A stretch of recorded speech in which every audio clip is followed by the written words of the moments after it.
Uthman, And he you always scores! winning. Tag. Wait, is that the Adhan? I think so, inshallah. MashaAllah. Alhamdulillah, alhamdulillah. Yeah, man. Well, Gotta pray. yeah, we do Alright, gotta pray. alright. We gotta pray. Let's get that Alhamdulillah. in Yes, sir. ASAP. Ha ha! I don't know Allahu what it is, Akbar! but what? I've been listening to this program, Yeah? Sunnahfollowers, and I've been learning a lot, Aki. Man, a lot. MashaAllah. Yeah, like what? What you been learning about? Man, I've been learning about a lot. Salah, hadith, the life of the Prophet, sallallahu alaihi wasallam. Man. Wow, for real though. And you know another thing? The shows just keep come on Alright. back to Alright, back. alhamdulillah. I just gotta check them out. For real though, Yo. wow. My guy, if you have any questions, check this out. Every Friday, you can call in Sister Layla live. Call her with any one of your questions in regards to this deen, and man, she will answer them. She will get you right. Anyway, inshallah, I'm about to tune into that. But you know something else? If this is going to What? be a benefit to Yeah, me, yeah. I got to get with that Sadaqah Jariyah. All right. Donate to Sunnahfollowers.net. We're here for you. Sadaqah Jariyah. Assalamu alaikum.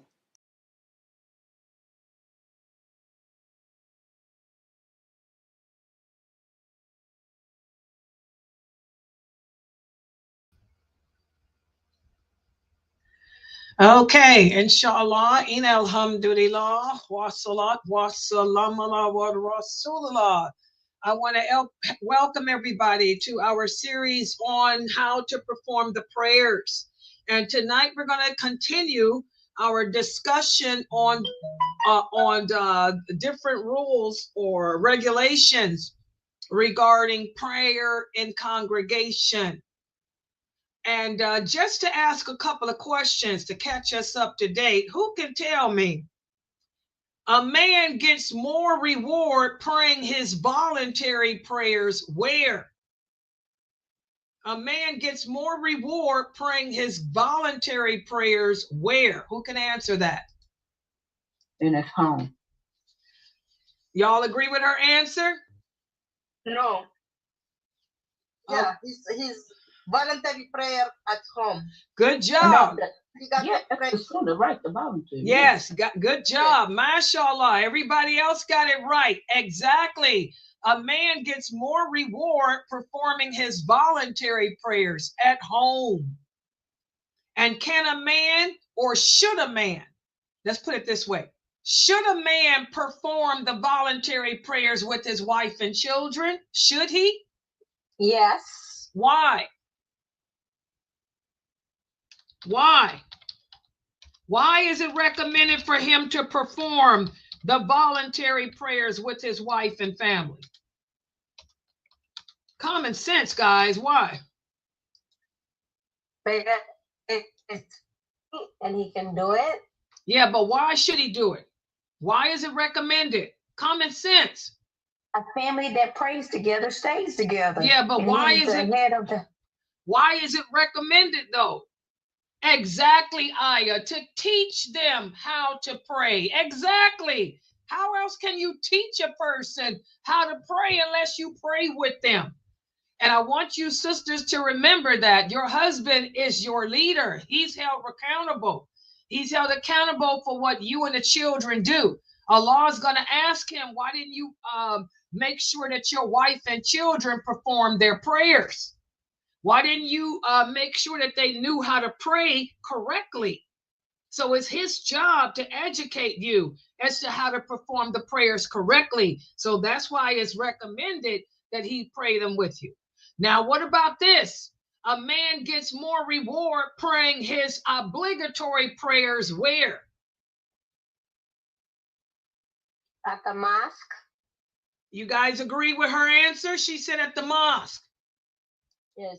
Good job. Mashallah. Exactly. The obligatory prayers for the man should be prayed at the mosque.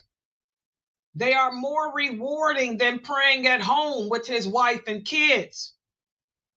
But now, what about this? For the Muslim woman, where does her reward lie? Does she get more reward praying at the mosque or praying at home? Praying at home. Good job. What about this? What if you were making Hajj? Would you, as a Muslim woman, get more blessings praying in your hotel room or praying at the Prophet's mosque? Hotel room. Exactly. Your hotel room. Exactly. Exactly. For a Muslim woman, would you get more blessings praying at your local mosque or at the Prophet's mosque in Mecca? I practice mask in Mecca. No, the correct answer is local. Good job, Aya. As you guys can see, the closer that a woman is to her house, to being in her home, the greater her reward. Y'all understand that? And I want all of you women to understand that our blessings as women and our reward as Muslim women lies in our homes, our bait, the home, not anywhere else. El Bait, that's how you say house. El Bait, exactly. Comprende maintenant? Okay, good. Yeah, so you get more reward praying in the the home. I'm saying El Bait, but the other sister here speaks French and Arabic. Okay? Exactly. And that's what cause Allah knows his creation better.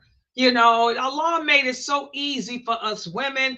You know, what about this? Are you sisters getting more reward listening to me at your house or listening to the imam at the mosque? Repeat that question. What? What's the answer? Go say it again. No, repeat that question. Oh, okay. For you Muslim women, do you get more reward listening to me from your home or listening to the imam at the mosque? Going to the mosque, listening to the imam. Which one? Listening to you more. Exactly. No. And why is that?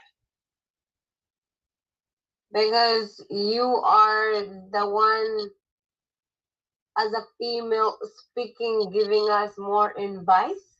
Not so much. Why else? Anybody else? Why is it more? Because why? Exactly, because you in your house.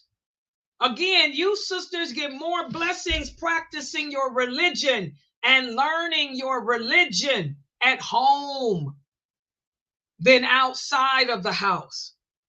And that's why I have to tell a lot of my sisters here, because some of the sisters live alone. They don't have any husbands. And women are jealous. Women are jealous of other women, especially a woman that's older than you and got you beat intelligently and in looks. So they'll try to pull you out your house. Oh, you should come to the mosque and learn with us. You should come to the mosque and study with us, sister, just to get out of the house. First of all, learning with you. You're not teaching me anything because you're not qualified to teach. You don't even understand La ilaha illallah. Number two, Allah says I'm getting more blessings in my house, not at the mosque. Number three, that sister that I'm learning from knows her deen. She's bona fide, qualified to teach it. You ain't. You're just a wannabe. So don't pull me away from my home. Everybody understand? That's how y'all got to come back. Because a lot of the sisters here tell me that, when they let the women know that the sisters ask them, why don't you come to the mosque? They say, oh, I'm learning from Sister Layla at home. Oh, well, don't you think it'd be better to be around some of us? At least just come, join our study group. A study group. Does a study group compete with a daya that's teaching you? Okay. And I got to tell them, these are just jealous women. They're jealous, number one, because you're learning your religion correctly, and they're not. Because they're teaching themselves. That's what we talked about earlier today. You cannot teach yourself this religion. This is what Allah hates, is people who speak about his deen without knowledge. Why would you leave your home, which is your blessing, and you got a bona fide, qualified scholar of the religion teaching you, to go sit up and learn from a bunch of females who give their opinion? When you break it down like that, you can see how busy Shaitan is. Y'all see how Shaitan never sleeps, how Shaitan has allies amongst mankind. And just when you think you're doing good, they'll come out the woodworks and try to pull you away from what brings you closest to Allah, and have you thinking that you're going to get closer to Allah listening to a bunch of women read and give their opinion at a mosque over a woman that knows the deen and is bona fide and qualified and teaches it. Y'all see that? Jealousy. I want all new shahadas to understand that women, I'm going to talk about paradise and hell. The Prophet sallallahu alaihi wasallam said there'll be more women in hell than men. And one of the reasons is because women are so jealous and vindictive of each other. Women are so jealous and vindictive of each other. Do you know how many wars were caused by women and their jealousy? Don't let these crazy women at the mosque pull y'all away from your faith-filled environment, because once they pull you away and you end up slipping into nothingness like them, then they're going to toss you to the side because they've done their job, and they'll leave you hanging. You no longer strong in your faith. You no longer have that closeness with Allah, and they'll just leave you to yourself, because that's what Shaitan does. He'll leave you to yourself once he's pulled you away. Don't fall for that. Your reward is at home, learning from me, not anywhere else. All right? Just like my reward is from sitting here teaching you, not sitting up somewhere else outside the house. Okay? All right, what about this? How many people constitute a congregation? 3. Okay, she said 3. Do you guys, anybody disagree? Good job, Sister Aya. Good job on Rumbo. The answer is 2. Good job, Carol. 2 people. The Prophet sallallahu alaihi wasallam said, whenever 2 Muslims come together, that's when congregational prayer becomes incumbent upon you. Another hadith, when there are 2 men together in the same town, the same village, then congregational prayer becomes incumbent upon you. So 2 people, 2 men. Everybody got that? You got 2 brothers living in the same city. Y'all better turn somebody's apartment into a mosque. Y'all better make somebody's apartment the place to gather, to learn and pray together. Okay? I thought I heard you say 3. Was it for Juma? No, 3 was one hadith, but then the other hadiths were 2. Okay. Okay. The other hadith was different because it's talking about 3 men. 3 men were living together in the same town.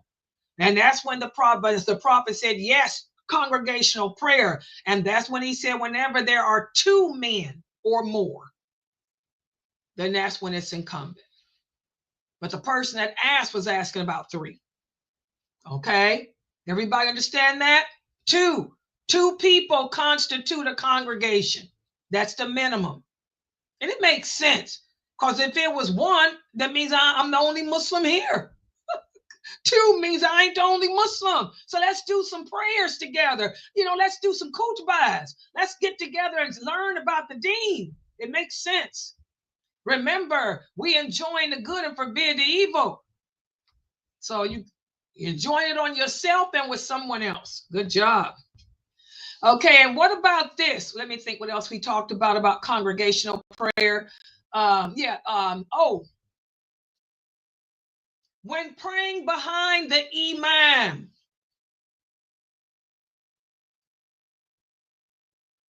when do you move? When do you change positions? When the imam moves and then you move? Okay, not really. Anyone else?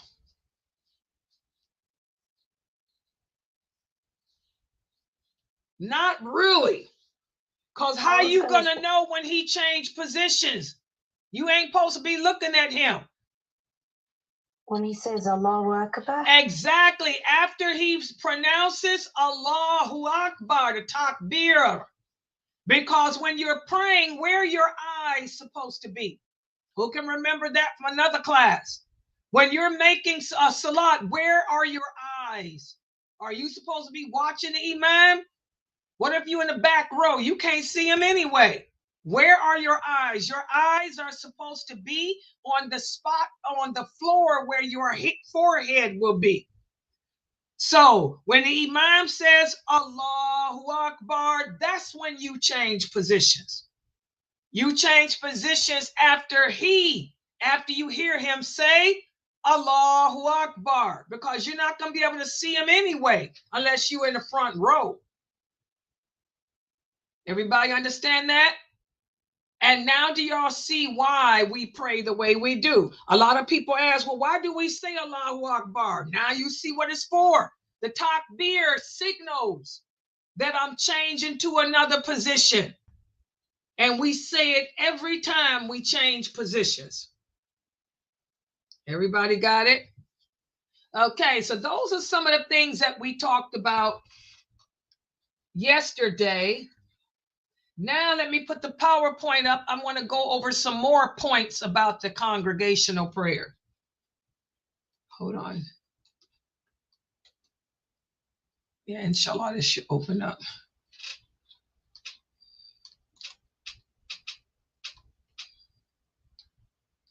Okay, yeah, I got it. I have to, this other computer, I got to squint my eyes to see. And this Zoom thing comes in. Okay, it gets in the way. Okay, let's look at the first point here for tonight. A lot of brothers ask me the question, when is it permissible to not attend the congregational prayer? We talked yesterday about how as Muslims, you brothers are supposed to go to the mosque to pray all your obligatory prayers. But is there, and you're going to be asked about that on the day of judgment. They're going to ask you, I mean, not at the day of judgment, that when you in the grave, you're going to be asked why you didn't go to the mosque to do your prayers. Remember, the further away, the greater your blessings. Well, that brings us to a question that some people ask. When is it permissible ever for a man to not have to go to the mosque? Well, if it's the bad weather outside, if it's storming outside, a blizzard or raining hard, we have this hadith whereas the prophet told the caller to say in his adhan, pray in your homes, because it was a cold, stormy night. So if the weather is bad, you don't have to try to go to the mosque to pray. Also, another hadith, one of the companions said, we were traveling with the prophet and it began to rain. So he said, whoever wants may pray where he stops. And then in another hadith, the prophet said, when you say, Ashhadu an la ilaha illallah, Ashhadu anna Muhammadur Rasulullah, do not say come to the prayer, but instead say pray in your houses. Okay? So if the weather is bad outside, you don't have to worry about going to the mosque. Also, In another hadith, the Prophet sallallahu alaihi wasallam said, if the food is presented to you, you don't have to rush to the mosque. You can eat first, even if the prayer has begun. And that makes sense, because if you don't, what's going to happen? You're going to rush and go pray, and you're not going to be thinking about Allah. You're going to be, your mind is going to be on that food that's sitting at home waiting on you. So, you don't rush to the mosque if the food is ready. Eat the food first and then go. The Prophet sallallahu alaihi wasallam said, there is no prayer when the meal is served, nor when if a person has to answer the call of nature. What does that mean? If you have to use the bathroom, go use the bathroom. You don't want to go pray and try to hold it, because your prayer is going to be nothing but Bismillah. Hold it, hold it, hold it. Okay? Common sense. So take care of your needs first. As Abu Darda said, one of the companions, he said, it is also a sign of understanding. This is the understanding that the companions had. If a person fulfills his needs first, then go make the prayer, and you will have a clear mind.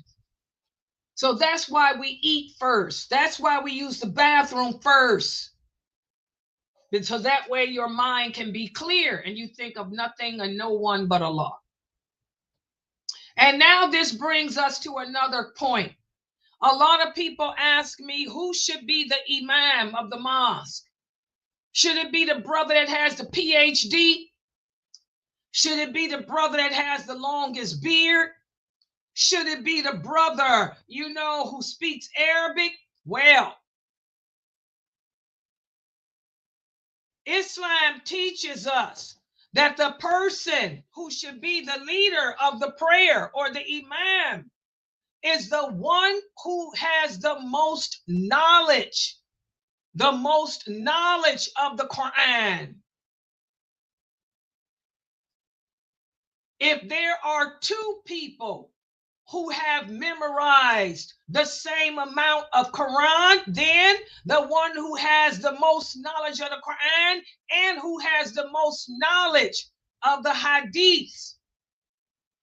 And if there are two people equal in that, then whoever converted to Islam first, or whoever has been Muslim longer. So let's say there are two brothers.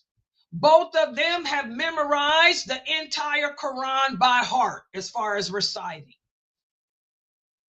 And both of them have memorized the hadiths of Bukhari. So then you will look and see who's been Muslim longer.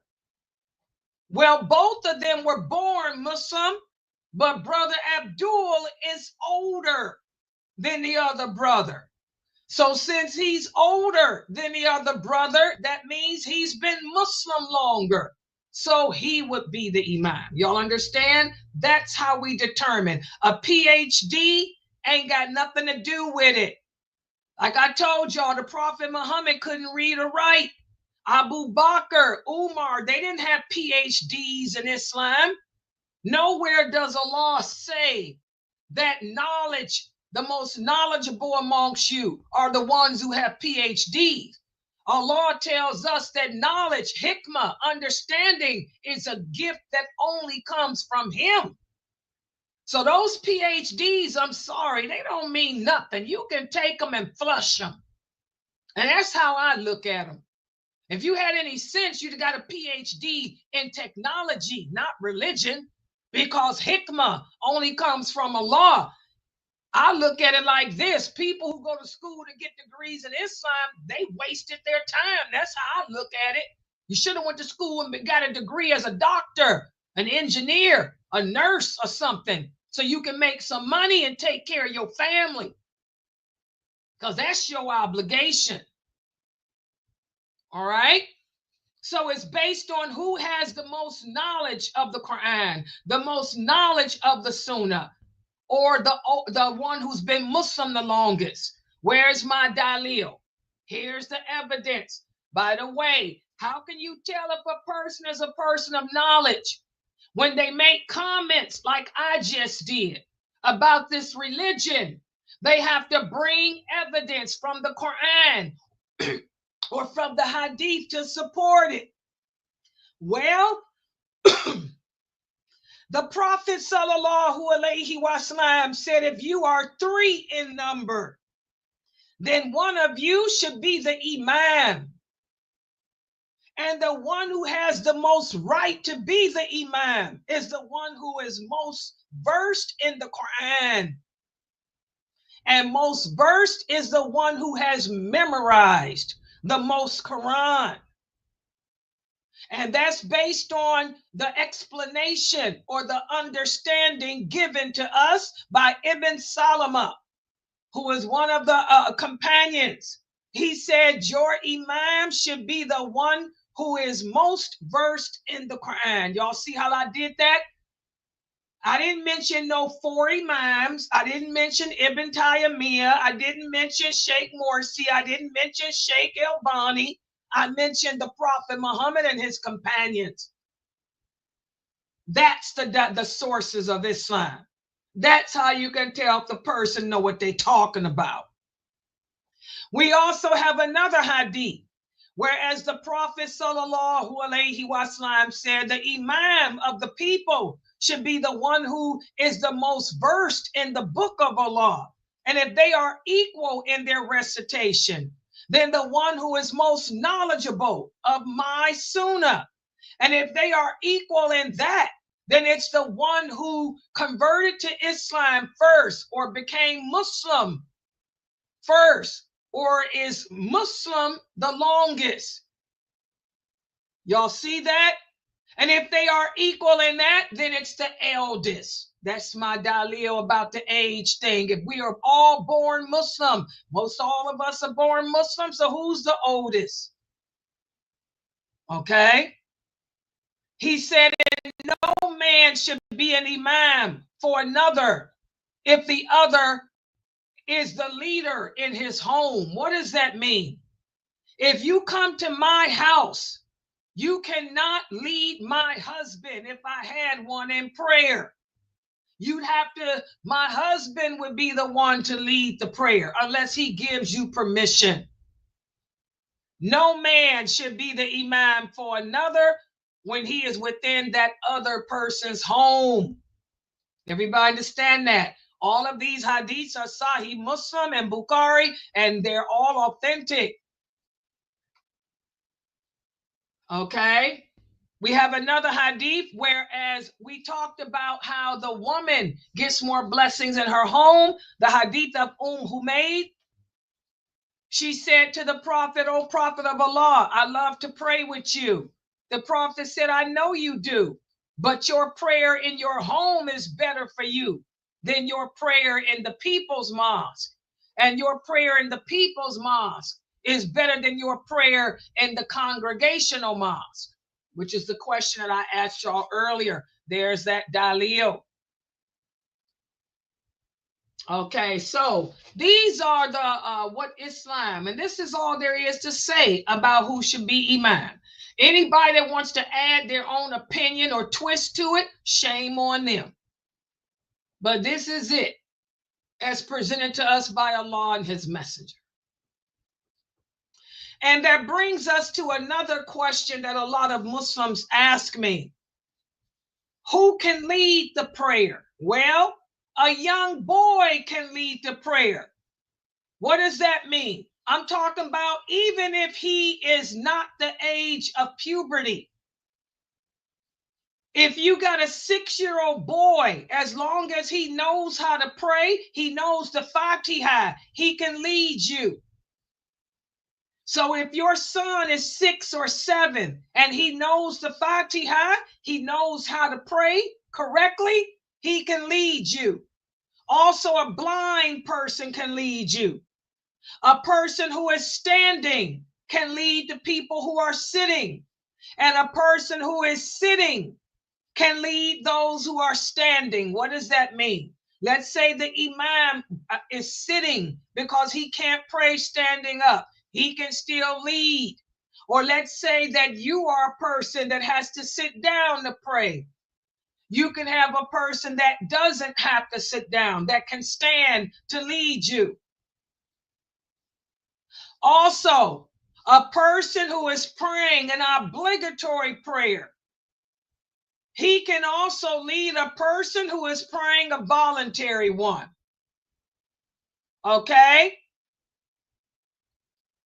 And again, a person that made wudu with tayammum can lead people who made wudu with water. Let's go over all of these things. Well, look at this hadith. This is Ibn Salama.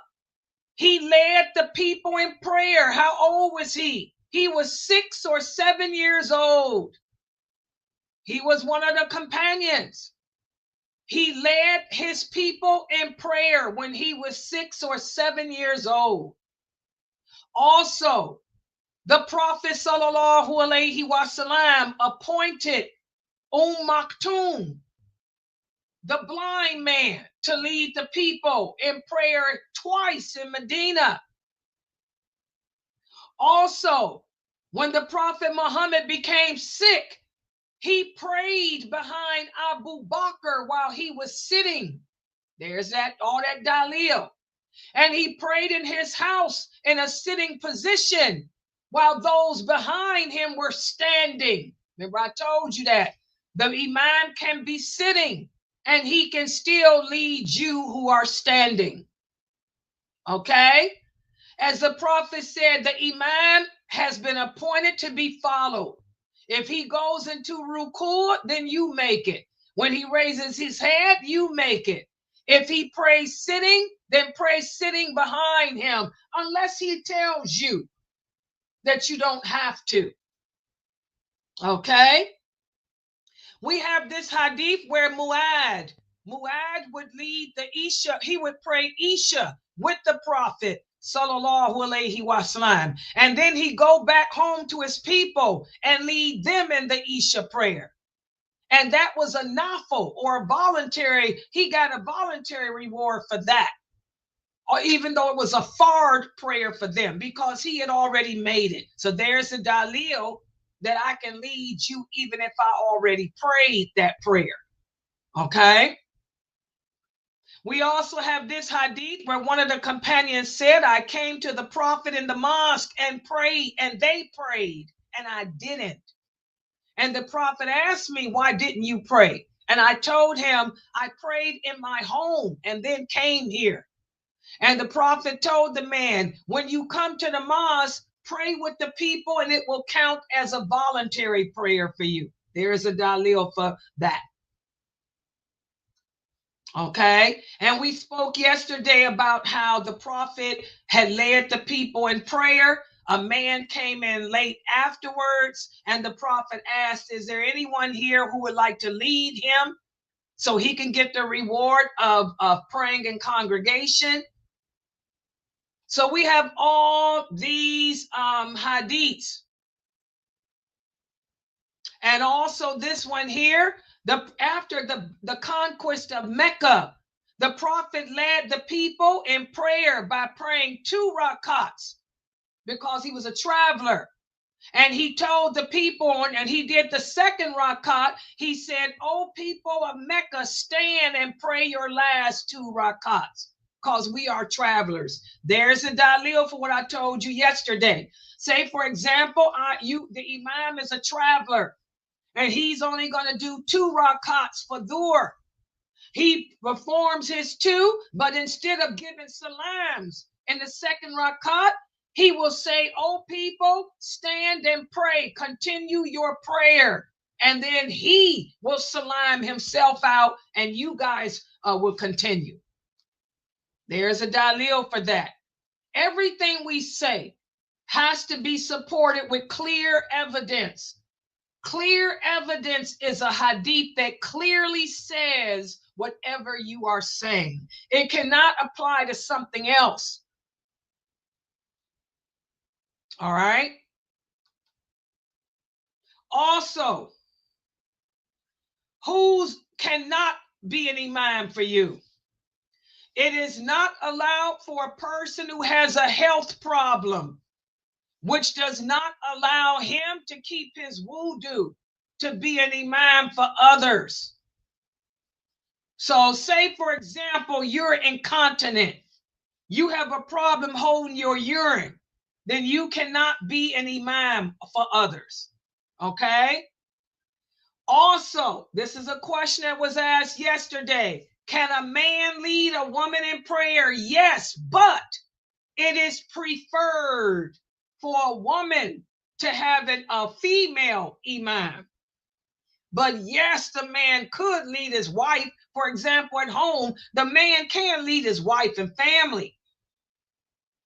But it's preferred for women to have a female imam. For example, Aisha radiallahu anha, she used to lead the women in prayer, her servants in prayer. And she would stand with them in the middle of the front row. Also, Salama would do the same thing. So that's the dalil that a woman can lead other women. What's the evidence that a man can lead the women? This right here. The Prophet sallallahu alaihi wasallam appointed Waraka. He appointed Waraka to go and make the adhan for Aisha, while he instructed her to lead the women of her home in the obligatory prayer. So this shows that a man can make the adhan, and then the woman can lead the women in her home. But of course, these were Aisha's servants. When the Prophet was home, he led Aisha in prayer because he's her husband. Y'all see that? Here's more. Abu Yala, he said that Ubay ibn Ka'b came to the Prophet and said, "O Prophet of Allah, I did something last night." He said, "The women in my house said, you recite and we do not recite. So can you lead us in prayer?" In other words, he said the women, the slaves in his house, they said, "You know the Quran. We don't know it. So lead us in prayer." He said, "So I prayed 8 rakats and I prayed witr with them. Was this okay?" And the Prophet remained silent, which meant it was okay. Whenever the Prophet remained silent, that meant yes, it's acceptable. So there's your other dalil.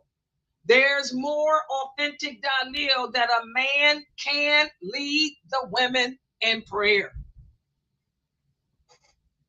And now we get to the big question. How many of you brothers have asked, can you pray behind an innovator? Can an innovator or a person that's evil lead you in prayer? Let's answer it from the hadith. We have this hadith from Imam Bukhari. Ibn Umar, may Allah be pleased with him, he prayed behind al-Hajjaj. Also, Sa'id al-Khudri prayed Salat al-Eid behind Marwan. These hadiths are proofs that you can pray behind a person that does bad things. Say, for example, this imam is known as for drinking or smoking weed. Can you pray behind him? Hello? Who said you couldn't? Where's their dalil? We also have this hadith. Ibn Masud prayed 4 rakats of Fajr behind al-Walid ibn Uqba, who used to drink alcohol. And Uthman had him flogged for that. Also, another hadith, the companions and their successors prayed behind Ibn Ubayd. Who was Ibn Ubayd? He was accused of being an innovator. So we got to be careful when people tell us things are haram. They have to bring the clear evidence, because otherwise they're going to get knocked out like I just knocked out all those brothers who told y'all that y'all cannot pray behind a sinful person or an innovator. These hadiths are all authentic. So even though it's lawful, of course, if you don't have to, if you can get around it, then you can get around it. But it's still lawful. We have this authentic hadith here. Ibn Khalid. Ibn Khalid tells us that a man was leading the people in prayer and he spit in the direction of the Qibla. The Prophet Muhammad saw him do it. And when he was done leading them, the Prophet told the people, don't let him lead you in prayer no more. Find somebody else. Later, the man wanted to lead the people in prayer again, but they stopped him.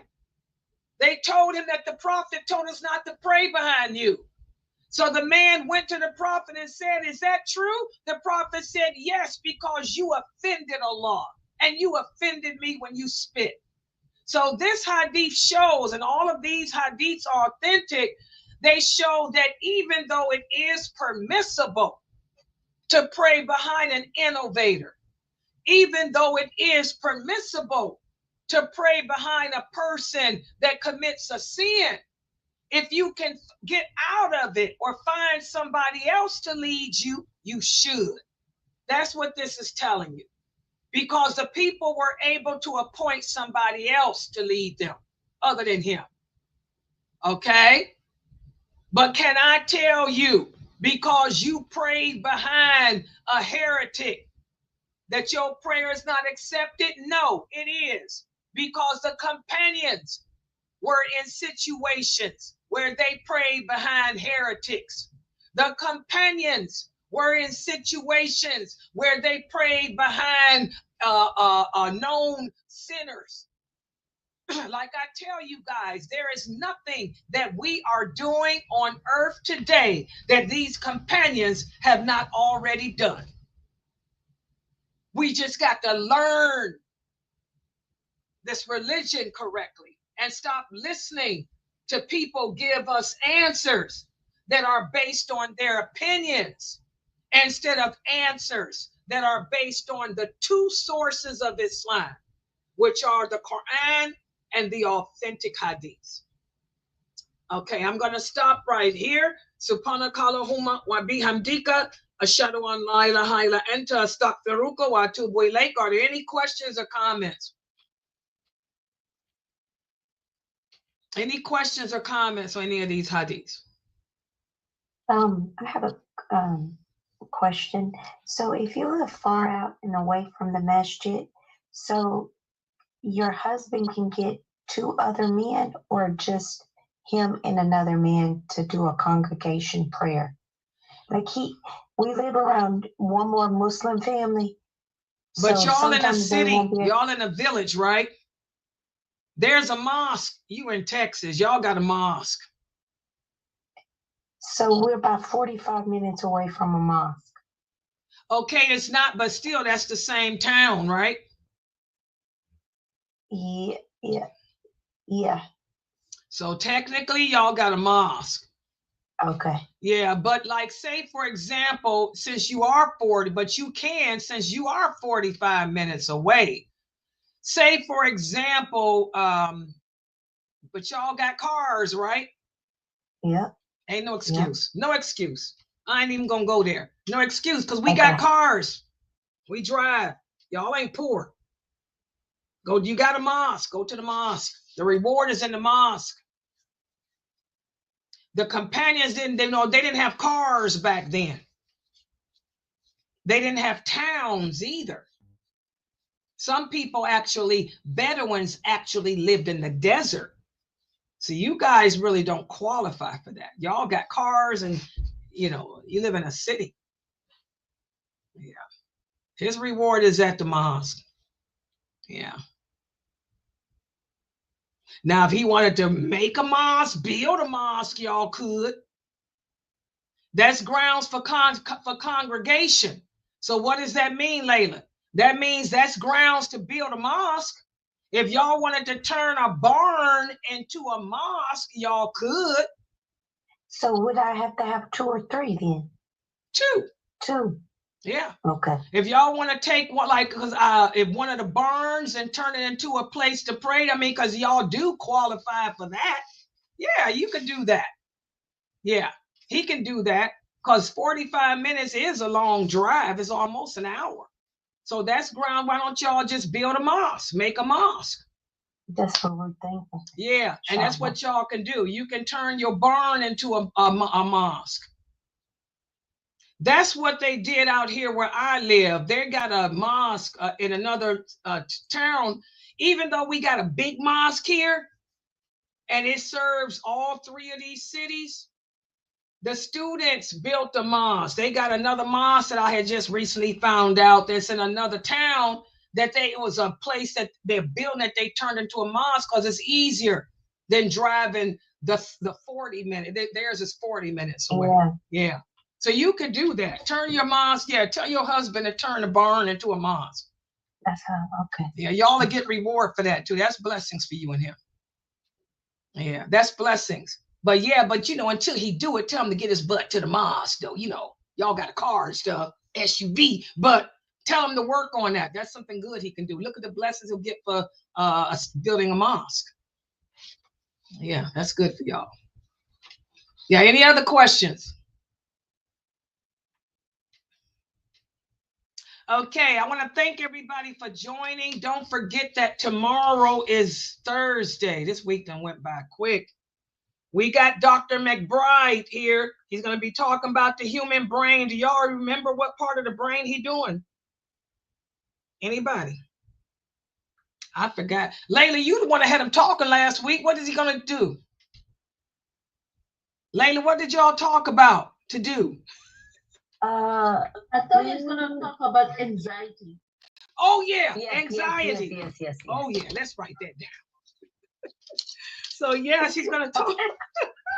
Sister Layla, I know what you were talking about. You kept. I was just making up anything. I know.